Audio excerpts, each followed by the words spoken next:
সম্পর্কে আলোচনা করব, সেটা হচ্ছে যে ভৌমজলের শর্ত কী বা ভৌমজলের নিয়ন্ত্রক কোনগুলো।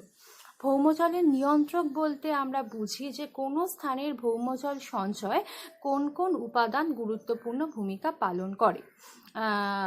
তোমাদের একটা কথা বলি যে ভৌমজলের সঞ্চয় কিন্তু সব জায়গায় সমানভাবে হয় না, অর্থাৎ কোনো স্থানে ভৌমজলের সঞ্চয় খুব বেশি হয়, আবার কোনো স্থানে ভৌমজলের সঞ্চয় খুব কম হয়। তাহলে এই যে ভৌমজলের সঞ্চয়ের একটা তারতম্য দেখতে পাওয়া যায়, সেই তারতম্যের কারণটা কি, কোন কোন শর্ত বা কোন কোন নিয়ন্ত্রকের ফলে এই তারতম্য দেখতে পাওয়া যায়। তার মধ্যে 1 নম্বর যে পয়েন্টটা সম্পর্কে বলা হবে সেটা হচ্ছে যে অধঃক্ষেপণ। অধঃক্ষেপণ মানে কি? অধঃক্ষেপণ বলতে কি বোঝো? অধঃক্ষেপণ হচ্ছে যা কিছু আমরা দেখতে পাই ভূপৃষ্ঠের ওপর পড়ছে, কোথা থেকে পড়ছে? আবহমণ্ডল থেকে। আবহমণ্ডল থেকে either in liquid form or in solid foam, তরল আকারে বা কঠিন আকারে যে সমস্ত পদার্থ পতিত হচ্ছে তাকেই বলা হচ্ছে অধঃক্ষেপণ। এবং এই অধঃক্ষেপণকে আমরা প্রকৃতি অনুসারে দুটো ভাগে মূলত ভাগ করতে পারি, একটা হচ্ছে বৃষ্টিপাত আর একটা হচ্ছে তুষারপাত। তাহলে কোনো স্থানে বৃষ্টিপাত হতে পারে, আবার কোনো স্থানে তুষারপাত হতে পারে। কোন স্থানে বৃষ্টিপাত হবে? যে সমস্ত স্থানে বায়ুমণ্ডলীয় উষ্ণতা, মানে যে বায়ুমণ্ডলের মধ্যে দিয়ে সেটা পড়ছে তার উষ্ণতা যখন 0 ডিগ্রি সেন্টিগ্রেডের বেশি থাকবে তখন সেখানে বৃষ্টিপাত হবে। আর যে সমস্ত স্থানে বায়ুমণ্ডলীয় উষ্ণতা 0 ডিগ্রি সেন্টিগ্রেডের কম থাকে সেই সমস্ত জায়গায় অধঃক্ষেপণ কোন আকারে হবে? তুষারপাতের আকারে হবে। অর্থাৎ either in liquid form or in solid foam, যেটা আবহমণ্ডল থেকে বা বায়ুমণ্ডল থেকে পৃথিবীর উপরে পড়ছে সেটাকেই বলা হচ্ছে অধঃক্ষেপণ। তাহলে অধঃক্ষেপণের ফার্স্ট যে ভৌমজলের শর্তটার কথা বলবো সেটা হচ্ছে অধঃক্ষেপণের প্রকৃতি এবং সেটা কতক্ষণ ধরে হচ্ছে, অর্থাৎ তার ডিউরেশন টাইমটা কতটা। ফার্স্ট বলি যে কোনো স্থানে ধরো দুটো আমি জায়গা কন্ট্রাস্ট করছি, একটা স্থানে বৃষ্টিপাত খুব বেশি হচ্ছে, একটা স্থানে তুষারপাত খুব বেশি হচ্ছে। তাহলে কোন স্থানে ভৌমজলের সঞ্চয়টা বেশি হবে? অবভিয়াসলি যে সমস্ত স্থানে বৃষ্টিপাতের পরিমাণ বেশি সেখানেই কিন্তু ভৌমজলের সঞ্চয় বেশি হবে। তার কারণ হচ্ছে তরল যেহেতু, মানে বৃষ্টিপাতটা যেহেতু তরল আকারে পড়ছে, তার ফলে সেই তরল জিনিসটা কিন্তু খুব সহজেই মাটির মধ্যে প্রবেশ করতে পারছে এবং সেটা ভূপৃষ্ঠের তলায় চলে যেতে পারছে। তার ফলে সেই সমস্ত স্থানে কিন্তু ভৌমজলের সঞ্চয় বেশি হবে। কিন্তু যে সমস্ত স্থান বরফের আবরণে, যে সমস্ত স্থানে ভূপৃষ্ঠের ওপর বরফের আবরণ রয়েছে বা আস্তরণ রয়েছে, বা যে সমস্ত স্থানে তুষারপাত হয় সেটা কিন্তু খুব তাড়াতাড়ি মাটির নিচে প্রবেশ করতে পারবে না। তার ফলে সেই সমস্ত স্থানে কিন্তু ভৌমজলের সঞ্চয় অনেকটাই কম হবে। এবার বৃষ্টিপাতের মধ্যেও আমি আসি। বৃষ্টিপাত সব জায়গায় হলেই যে সেখানে ভৌমজলের সঞ্চয় বেশি হবে তা কিন্তু নয়। তবে জেনারেলভাবে আমরা বলতে পারি যে যে সমস্ত স্থানে বৃষ্টিপাতের পরিমাণ বেশি, যেমন নিরক্ষীয় অঞ্চলে অবশ্যই ভৌমজলের সঞ্চয় বেশি হবে। আর এর কন্ট্রাস্টে আমি যদি মরুভূমি অঞ্চল দেখি যেখানে বৃষ্টিপাতের পরিমাণ খুবই কম, সেখানে কিন্তু ভৌমজলের সঞ্চয় কম হবে। তবে এর মধ্যেও কিছুটা ভাগ আছে, যেমন দেখো কোনো স্থানে হয়তো বৃষ্টিপাত খুব তীব্র আকারে হচ্ছে না, কিন্তু অনেকটা সময় ধরে, অনেক দিন ধরে হচ্ছে। তার মানে কি? বৃষ্টিপাতের তীব্রতা কম কিন্তু তার স্থায়িত্বকাল বেশি। সেই সমস্ত অঞ্চলে কিন্তু মাটির মধ্যে বৃষ্টির জলটা অনেক দিন ধরে প্রবেশ করার সময় পাবে, সেক্ষেত্রে ভৌমজলের সঞ্চয় অবশ্যই বেশি হবে। আবার যে সমস্ত স্থানে বৃষ্টিপাতের তীব্রতা খুব বেশি, অর্থাৎ টরেনশিয়াল রেনফল হচ্ছে, সেই সমস্ত জায়গায় হঠাৎ করে খুব কম সময়ের মধ্যে, হয়তো 2 থেকে 3 ঘন্টার মধ্যে অঝোর ধারায় বৃষ্টিপাত হলো, তখন কি হচ্ছে, সেইখানে বৃষ্টির জলটা মাটির নিচে প্রবেশ করার খুব একটা সুযোগ পাবে না। সেক্ষেত্রে ম্যাক্সিমাম বৃষ্টির জলই ভূপৃষ্ঠের ওপর দিয়ে প্রবাহিত হয়ে চলে যাবে, মাটির নিচে কিন্তু প্রবেশ করার খুব একটা সুযোগ পাবে না। সেক্ষেত্রে ভৌমজলের সঞ্চয় কম হবে। তাহলে বৃষ্টিপাতের মধ্যে আমি যে দুটো পার্ট বললাম, কি বললাম, যে যে সমস্ত অঞ্চলে বৃষ্টিপাতের তীব্রতা তুলনামূলকভাবে কিছুটা কম বা মাঝারি প্রকৃতির কিন্তু স্থায়িত্বকাল অনেক বেশি, সেখানে ভৌমজলের সঞ্চয় বেশি হবে। আবার যে সমস্ত স্থানে বৃষ্টিপাতের তীব্রতা খুব বেশি এবং সেটা খুব কম সময় ধরে হচ্ছে, সেই সমস্ত স্থানে ভৌমজলের সঞ্চয় প্রথম স্থানের থেকে অনেকটাই কম হবে। আর বরফ গলা জলের ক্ষেত্রে বলি, যে সমস্ত স্থানে বরফের আস্তরণ আছে ভূপৃষ্ঠের ওপর, সেই সমস্ত স্থানে তো বুঝতেই পারছো যে বছরের ম্যাক্সিমাম টাইমই ভৌমজলের সঞ্চয় কম হয়, কিন্তু বসন্তের শেষে এবং গ্রীষ্মের আগমনে সেখানে বরফ যখন গলতে আরম্ভ করে তখন সেই বরফ গলা জলের কিছুটা অংশ মাটির নিচে আস্তে আস্তে প্রবেশ করে। সেই সমস্ত স্থানগুলোতে বরফের আস্তরণ যে সমস্ত স্থানে রয়েছে সেই সমস্ত অঞ্চলগুলোতে গ্রীষ্মের সময়টাতে কিছুটা পরিমাণ হলেও ভৌমজলের সঞ্চয় দেখতে পাওয়া যায়। তাহলে আমি তোমাদের প্রথম যে শর্ত সেটা আমি সেকেন্ড যে নিয়ন্ত্রকটা ভৌমজলের সঞ্চয় গুরুত্বপূর্ণ ভূমিকা পালন করে সেটা হচ্ছে শিলার প্রকৃতি। শিলার প্রকৃতি বলতে আমরা কি বুঝি, এখানে দুটো বৈশিষ্ট্য, শিলার দুটো ধর্ম বা বৈশিষ্ট্য যাই বলো না কেন সেটা ভৌমজলের গঠনে গুরুত্বপূর্ণ ভূমিকা পালন করছে। একটা হচ্ছে শিলার মধ্যে সছিদ্রতা, আর একটা হচ্ছে শিলার মধ্যে প্রবেশ্যতা। তাহলে দুটোর মধ্যে অবশ্যই ডিফারেন্স আছে, সছিদ্রতা কাকে বলে, প্রবেশ্যতা কাকে বলে, দুটোর মধ্যে ডিফারেন্স আছে এবং সেটা আমি তোমাদের বোর্ডে দুটো ছবির মাধ্যমে দেখাবো। এখানে দেখো ছবিটাতে দেখো এখানে দুটো শিলা রয়েছে। দুটো শিলার মধ্যে আমরা প্রথম শিলাটাতে দেখতে পাচ্ছি এই যে গোল গোল যে জিনিসগুলো আমি এঁকেছি সেগুলো হচ্ছে শিলার মধ্যে ছিদ্র। প্রথম শিলাটাতে অনেকগুলো ছিদ্র রয়েছে, কিন্তু নিচের যে শিলাটা সেখানে কিন্তু খুব একটা বেশি ছিদ্র নেই। অর্থাৎ প্রথম শিলাটার সছিদ্রতা দ্বিতীয় শিলার থেকে অবশ্যই বেশি। তাহলে সছিদ্রতা বলতে আমরা কি বুঝি, সছিদ্রতা হচ্ছে শিলার মধ্যে যে রন্ধ্র বা শিলার মধ্যে যে ফাঁক তার পরিমাণের যে একটা বিভিন্নতা দেখতে পাওয়া যায় সেটাকেই বলা হচ্ছে সছিদ্রতা। তাহলে কোনো শিলা অনেক বেশি সছিদ্র হতে পারে, যা সছিদ্রতা বেশি হতে পারে, আবার কোনো শিলার সছিদ্রতা কম হতে পারে।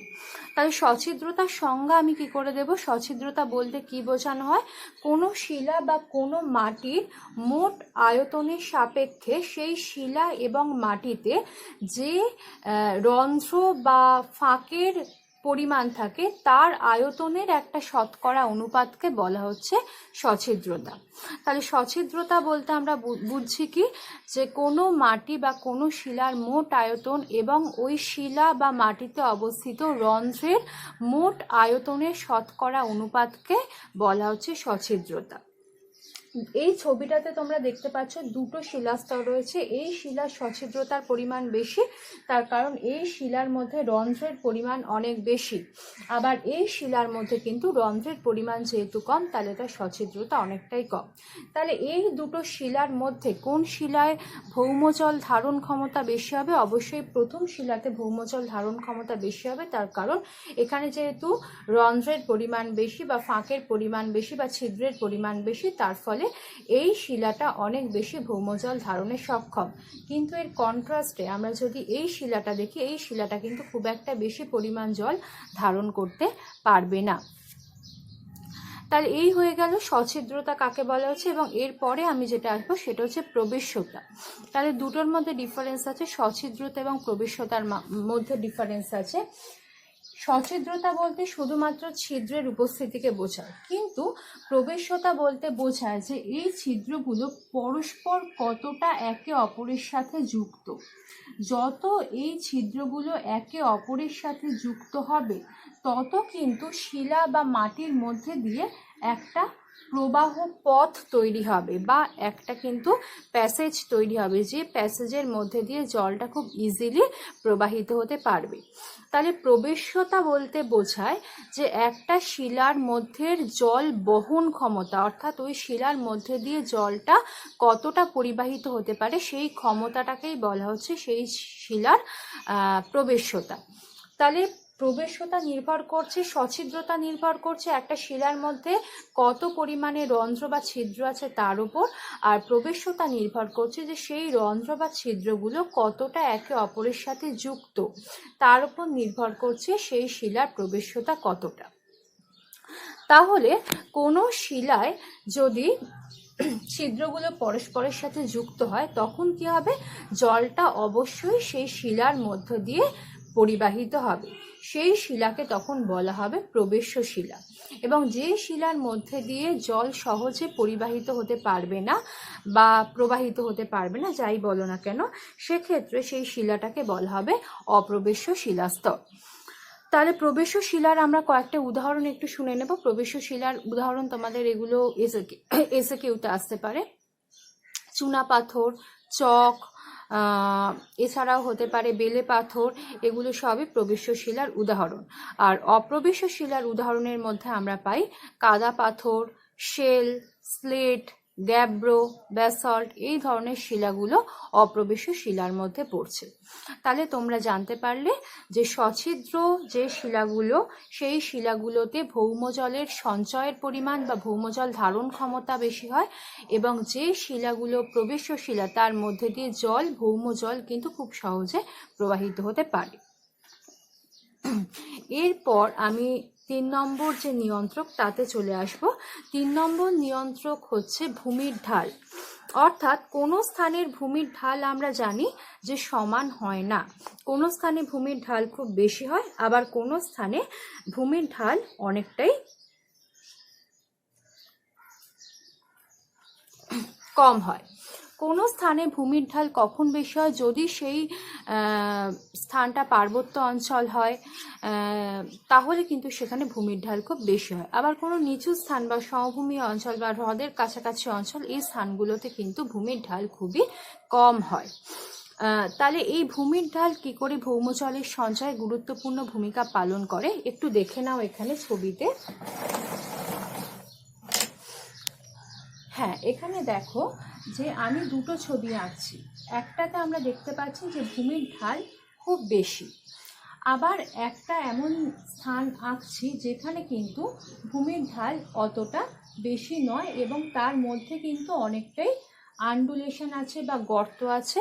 এই রকম দুটো স্থান আমরা পেলাম। এই স্থানটা কিন্তু এখানে আমরা দেখতে পাচ্ছি ভূমির ঢাল খুবই বেশি, এখানে স্টিপ স্লোপ দেখতে পাওয়া যাচ্ছে বা খাড়া ঢাল দেখতে পাওয়া যাচ্ছে, এবং এখানে কিন্তু অনেক তোমার নিচু স্থান দেখতে পাওয়া যাচ্ছে এবং এই স্থানটা খুব একটা কিন্তু ঢালু নয়।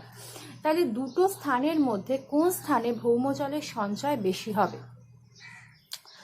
খুব স্বাভাবিকভাবেই যে এই যে ছবিটা, যেটা আমি 1 নম্বর ছবি এঁকেছি আর এটা হচ্ছে 2 নম্বর ছবি। 1 নম্বর ছবিতে আমরা দেখতে পাচ্ছি যে যদি সেই স্থানটাতে বৃষ্টিপাত হয় তাহলে কী হবে, যেহেতু এখানকার ঢালটা খুব বেশি, তার ফলে ভূপৃষ্ঠস্থ জলটা কিন্তু মাটির ওপর দিয়ে খুব তাড়াতাড়ি প্রবাহিত হবে।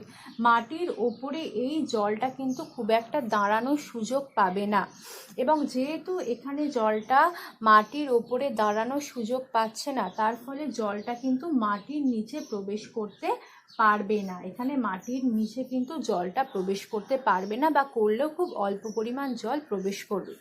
অর্থাৎ এই সমস্ত স্থানে কিন্তু ভৌমজলের পরিমাণ খুবই কম হয়। যে সমস্ত স্থান খুব ঢালু সেই সমস্ত স্থানে আমরা এমনিও জানি যে যখন তোমরা কোনো স্থানে জল ঢালো, উঁচু জায়গা থেকে জলটা নিচু জায়গার দিকে খুব তাড়াতাড়ি প্রবাহিত হয়। তাহলে এখানেও তাই হচ্ছে, বৃষ্টির জলটা খুব তাড়াতাড়ি ভূপৃষ্ঠের ওপর দিয়ে প্রবাহিত হয়ে চলে যাচ্ছে, মাটির নিচে ঢোকার সুযোগ খুব কম পাচ্ছে এবং তার ফলে এখানে ভৌমজলের সঞ্চয় কিন্তু কম হবে। কিন্তু এর কন্ট্রাস্টে আমি যদি এই ছবিটা দেখি, তাহলে এই ছবিটায় আমরা দেখতে পাবো যে এই স্থানের এই জায়গাটাতে কিন্তু অনেক নিচু স্থান রয়েছে বা গর্ত আছে। অর্থাৎ এই সমস্ত স্থানে যদি বৃষ্টিপাত হয় তাহলে জলটা কি করবে, এই সমস্ত স্থানগুলোতে অনেকক্ষণ জমে থাকবে বা দাঁড়িয়ে থাকবে, এবং তার ফলে এই স্থানগুলোতে কিন্তু ভৌমজলের সঞ্চয় অনেকটা বেশি হবে। তাহলে তোমরা বুঝতে পারলে যে কোনো স্থানের ভূমির ঢাল কি করে সেই স্থানের ভৌমজলের সঞ্চয় গুরুত্বপূর্ণ ভূমিকা পালন করে। তাহলে কি দেখলে যে যে সমস্ত জায়গায় ভূমির ঢাল বেশি সেই সমস্ত জায়গায় ভৌমজলের সঞ্চয় কম হয়, আর যে সমস্ত জায়গায় ভূমির ঢাল কম, যেখানে গর্ত বা এই ধরনের তোমার নিচু জায়গার পরিমাণ বেশি, সেই সমস্ত স্থানে ভৌমজলের সঞ্চয়টা অনেকটা বেশি হয়। 4 নম্বর যে নিয়ন্ত্রকের কথা বলবো সেটা হচ্ছে প্রবেশ্য এবং অপ্রবেশ্য শিলাস্তরের উপস্থিতি। প্রবেশ্য শিলাস্তর এবং অপ্রবেশ্য শিলাস্তর কিভাবে অবস্থান করে তোমরা অলরেডি জেনে নিয়েছো যে প্রবেশ্য শিলা এবং অপ্রবেশ্য শিলা কাকে বলে।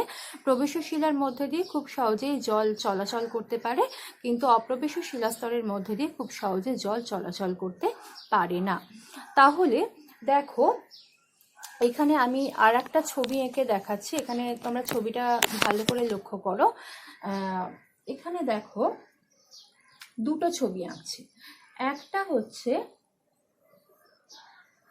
এটা হচ্ছে 1 নম্বর ছবি। এখানে আমরা দেখতে পাচ্ছি যে মাটির ওপরে, এটা হচ্ছে ভূপৃষ্ঠ, একদম ভূপৃষ্ঠের কাছাকাছি কোন স্তর রয়েছে? প্রবেশ্য স্তর। আর তলায় কি রয়েছে? অপ্রবেশ্য স্তর। এর কন্ট্রাস্টে আমি 2 নম্বর ছবিটা আঁকছি। দেখো ওপরে রয়েছে অপ্রবেশ্য স্তর আর নিচে রয়েছে প্রবেশ্য স্তর। তাহলে দুটো ছবিতে আমরা দেখতে পাচ্ছি, একটা ছবিতে যে প্রবেশ্য শিলাস্তরের নিচে অপ্রবেশ্য শিলাস্তর থাকে এবং প্রবেশ্য শিলাস্তরটা ভূপৃষ্ঠে উন্মুক্ত অবস্থায় থাকে। আর 2 নম্বর চিত্রে আমরা দেখতে পাচ্ছি অপ্রবেশ্য শিলাস্তরটা উপরে থাকছে ভূপৃষ্ঠে উন্মুক্ত অবস্থায় এবং তার তলায় প্রবেশ্য শিলাস্তর থাকছে।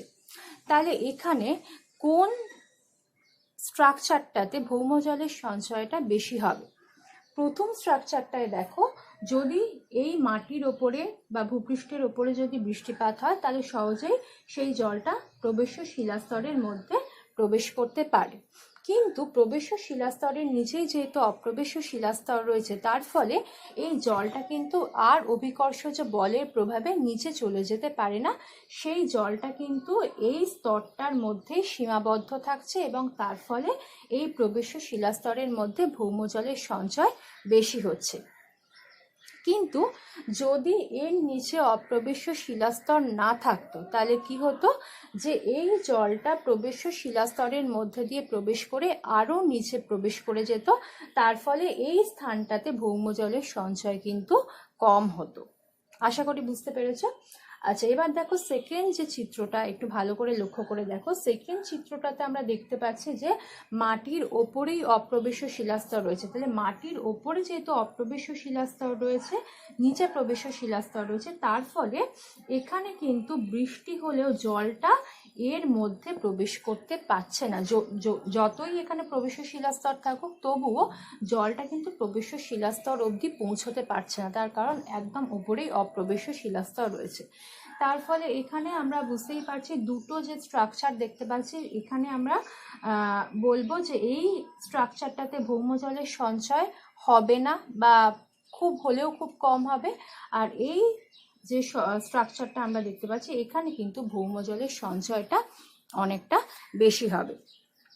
তাহলে 4 নম্বর যে নিয়ন্ত্রক সেটা পড়লে যে প্রবেশ্য এবং অপ্রবেশ্য শিলাস্তর কিভাবে অবস্থান করছে তার উপরেও নির্ভর করছে কোন স্থানের ভৌমজলের সঞ্চয় কেমন হবে। 5 নম্বর পয়েন্টে চলে আসি। 5 নম্বর পয়েন্ট হচ্ছে বাষ্পীভবন। কোনো স্থানে বৃষ্টিপাতের থেকে যদি বাষ্পীভবনের পরিমাণ বেশি হয় তখন কি হবে, সেই সমস্ত স্থানে ভৌমজলের সঞ্চয় কম হবে। অর্থাৎ যে সমস্ত স্থানে বাষ্পীভবনের পরিমাণ বেশি সেই সমস্ত স্থানে ভৌমজলের সঞ্চয় কম হয়। ফর এক্সাম্পল হচ্ছে মরু অঞ্চলে বৃষ্টিপাতের তুলনায় বাষ্পীভবনের পরিমাণ অনেকটাই বেশি এবং তার ফলে সেখানে ভৌমজলের সঞ্চয় কিন্তু অনেকটাই কম হবে। আর ঠিক এর উল্টোটা দেখতে পাওয়া যায়। উল্টোটা হচ্ছে যে সমস্ত স্থানে বাষ্পীভবনের থেকে বৃষ্টিপাতের পরিমাণ বেশি সেই সমস্ত স্থানে কি হচ্ছে, বাতাস অলরেডি আর্দ্র অবস্থায় রয়েছে এবং তার ফলে মাটি থেকে কিন্তু খুব একটা বেশি জলটা বাষ্পীভূত হতে পারছে না এবং তার ফলে মাটির মধ্যে জলটা থেকে যাচ্ছে। সুতরাং সেই সমস্ত স্থানে যেখানে বৃষ্টিপাতের পরিমাণ বাষ্পীভবনের থেকে বেশি সেই সমস্ত স্থানে ভৌমজলের সঞ্চয় অনেকটাই বেশি হবে। 6 নম্বর পয়েন্টে চলে আসি। 6 নম্বর পয়েন্ট হলো ভূপৃষ্ঠের ওপরে কোন ধরনের আবরণ রয়েছে তার উপরেও নির্ভর করে সেই স্থানে ভৌমজলের সঞ্চয় বেশি হবে না কম হবে। অর্থাৎ আমি যদি তোমাদের কয়েকটা ছোট ছোট উদাহরণ দিই তাহলে তোমরা ব্যাপারটা রিলেট করতে পারবে। যদি আমরা দেখি একটা স্থানের ওপর অসংখ্য উদ্ভিদ আছে, তাহলে কি হবে, উদ্ভিদ কিন্তু দুটো উপায় ভৌমজলের সঞ্চয়কে বৃদ্ধি করবে। অর্থাৎ যে সমস্ত স্থানে উদ্ভিদের পরিমাণ বেশি সেই সমস্ত স্থানে ভৌমজলের সঞ্চয় অবশ্যই বেশি হবে। কি করে হবে? দুটো উপায় সেটা হবে। কোনো স্থানে যদি উদ্ভিদের পরিমাণ বেশি থাকে, কোনো স্থানে উদ্ভিদের পরিমাণ যদি বেশি থাকে, তাহলে কি হবে, সেই স্থানে যখন বৃষ্টিপাত হয় তখন জলটা কিন্তু খুব দ্রুত মাটির ওপর দিয়ে বয়ে যেতে পারে না। কারণ কি, অনেক উদ্ভিদ থাকার ফলে সেই জলপ্রবাহে একটা বাধা সৃষ্টি হয়। তার ফলে কি হচ্ছে, মাটির ওপরে জলটা কিন্তু অনেকক্ষণ ধরে প্রবাহিত হয় বা মাটির ওপর সঞ্চিত হয়ে থাকে অনেকক্ষণ ধরে। তার ফলে সেই জলটা মাটির নিচে প্রবেশ করার সুযোগ পায়। যখনই একটা স্থানে জলটা ভূপৃষ্ঠের ওপর দিয়ে খুব ধীরে ধীরে প্রবাহিত হবে, তখনই কিন্তু সেই জলটা মাটির কণার মধ্যে যে সমস্ত ফাঁক আছে বা শিলার মধ্যে যে সমস্ত ছিদ্র আছে, তার মধ্যে দিয়ে জলটা অনেকক্ষণ ধরে প্রবেশ করতে পারবে। কিন্তু এর কন্ট্রাস্টে আমি যদি দেখি কোনো শিলাময় অঞ্চল, সেই সমস্ত শিলাময় অঞ্চলের ওপর দিয়ে ভূপৃষ্ঠের ওপর দিয়ে জলটা খুব সহজেই প্রবাহিত হয়ে যাবে, দ্রুত বেগে প্রবাহিত হবে। তার ফলে মাটির নিচে জলটা প্রবেশ করার সুযোগ কম পাবে। অর্থাৎ সেই সমস্ত স্থানে, যে সমস্ত স্থান খুব বেয়ার সারফেস আর কি, সেই সমস্ত সারফেসে কিন্তু ভৌমজলের সঞ্চয় অনেকটাই কম হবে। আর একটা উদাহরণ দিচ্ছি, দেখো, যে সমস্ত স্থানে কৃষিকাজ হয় সেই সমস্ত স্থানে কি করা হয়, জমিটাকে কর্ষণ করা হয় এবং তার ফলে সেখানকার মাটি আলগা থাকে এবং তার ফলে সেই সমস্ত স্থানে ভৌমজল খুব সহজেই মাটির মধ্যে ঢুকে গিয়ে ভৌমজলের সঞ্চয় বেশি হচ্ছে। তাহলে যে সমস্ত স্থানে কৃষিকাজের পরিমাণ বেশি হয় সেই সমস্ত স্থানেও কিন্তু ভৌমজলের সঞ্চয় অনেকটাই বেশি হয়। আর একটা উদাহরণ আমি দিচ্ছি, যে শহরাঞ্চলে যেখানে পিচের রাস্তা বা কংক্রিটের রাস্তা, সেই সমস্ত স্থানে জলটা মাটির নিচে কোনোভাবেই প্রবেশ করতে পারছে না। তার ফলে শহরাঞ্চলে কিন্তু ভৌমজলের সঞ্চয় অনেকটাই কম হয় গ্রামাঞ্চলের থেকে। কারণ গ্রামাঞ্চলে বেশিরভাগই হচ্ছে মাটির রাস্তা, যার মধ্যে দিয়ে জলটা, বৃষ্টির জলটা মাটির নিচে প্রবেশ করতে পারবে। কিন্তু পিচ বা কংক্রিটের রাস্তার মধ্যে দিয়ে কিন্তু মাটির নিচে জলটা একদমই প্রবেশ করতে পারবে না বা খুব কম পরিমাণ জল প্রবেশ করতে পারবে। তাহলে সারফেস কভার বা ভূপৃষ্ঠের ওপর কীরকমভাবে ভূমি ব্যবহার হচ্ছে তার উপরে ভৌমজলের সঞ্চয় অনেকটা নির্ভর করে।